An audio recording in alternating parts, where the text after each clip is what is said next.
Et au-delà des projections de films, le FESPACO, c'est aussi et surtout des débats et des échanges autour du cinéma africain. La problématique du court-métrage, un espace de liberté et d'émergence de nouveaux talents, a donc fait l'objet d'une table ronde hier lundi. Table ronde qui a surtout permis à 3 cinéastes burkinabés, somaliens et rwandais de s'accorder sur certaines notions de ce genre cinématographique. Le compte rendu de Alassane Kendelbego et Moumouni Wanga.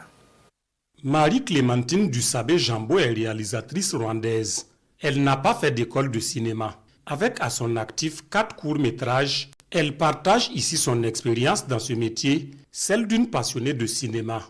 Une situation en parfaite adéquation avec la thématique de cette table ronde qui présente le court-métrage comme un espace de liberté et d'émergence de nouveaux talents. Et comme on est dans un temps où il y a beaucoup de formats qui viennent, c'est très important d'avoir cette conversation, de repenser qu'est-ce qui est vraiment le court-métrage, c'est quoi son importance, comment est-ce qu'on peut s'y prendre pour vraiment exister dans ce domaine de cinéma indépendamment, mais aussi dans la collectivité, tout en restant authentique à son histoire, parce qu'on est en Afrique et tout ce qu'on crée, que ce soit la fiction, que ce soit le documentaire, ça reste une réalité pour les générations à venir. La thématique au cœur des échanges entre les panélistes suscite parfois des avis antagoniques mais constructifs et donc nécessaire pour l'essor du court-métrage en Afrique. Un tremplin pour tout jeune cinéaste. Alors, quand tu es jeune réalisateur, tu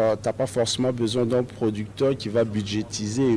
C'est juste la passion qui est là, tu as ta caméra, tu te retranches chez toi, tu écris ton histoire, une belle histoire, et voilà, tu te mets à tourner. Il n'y aura pas quelqu'un qui pourra te dire est-ce que tu feras pas ci ou ça ou machin. On est juste conduit par cette passion. Cette table ronde consacrée au court-métrage permet également aux panélistes burkinabés, rwandais et somaliens de revisiter les défis du 7e art dans leur pays.